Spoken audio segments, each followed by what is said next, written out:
Joining us now is the Vice Chancellor of the Institute of Agriculture and Natural Resources here at the University of Nebraska, Lincoln. Always a fun time when you get to showcase some of the fun things happening here at East Campus, isn't it? Always amazing, Bryce, absolutely. Couldn't be more proud of the students, the staff, the faculty, and our partners, and to showcase it for the first time since I've been here, 7 growing seasons, to the entire delegation with their boots on the ground. It's just priceless. Oftentimes when we think about the Farm Bill, we think about obviously SNAP. There's a lot of things, crop insurance, those sort of things. Where does university research fit into the equation? Yeah, so research is it's important. It's discretionary funding, so it's not mandatory.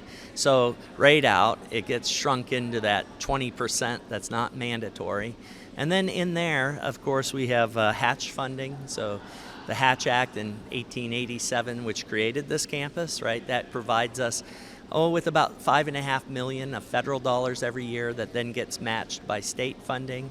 Also on the research side are the competitive grants program through AFRI. It's the main competitive grant program. It's authorized at $700 million, but only appropriated at $270 million. So how the authorization bill language and how the appropriations annual cycle works is, it's a lot of sausage making. But I think every 5 years, the magic of the authorizing bill conversation, whether we see the kind of increases or not in authorization levels, really gives us a chance to talk to the producers, the folks on the ground, to say what's important, and for us to hear that to really inform what our research program of the future looks like.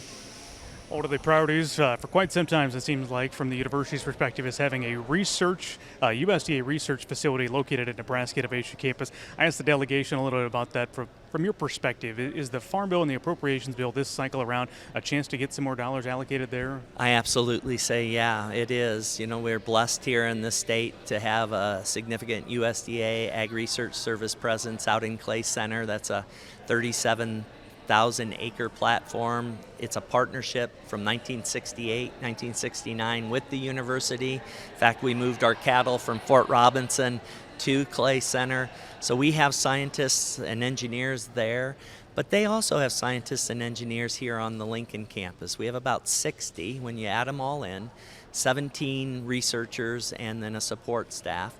This National Center for Regenerative and Resilient Precision Ag, really thinking about next generation digital ag, like that robot behind us, this is an opportunity to go from 60 to 150 here in Lincoln.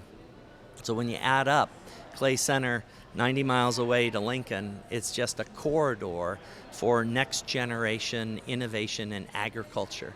And it sits, of course, right next to the Institute of Ag and Natural Resources at the University of Nebraska, Lincoln.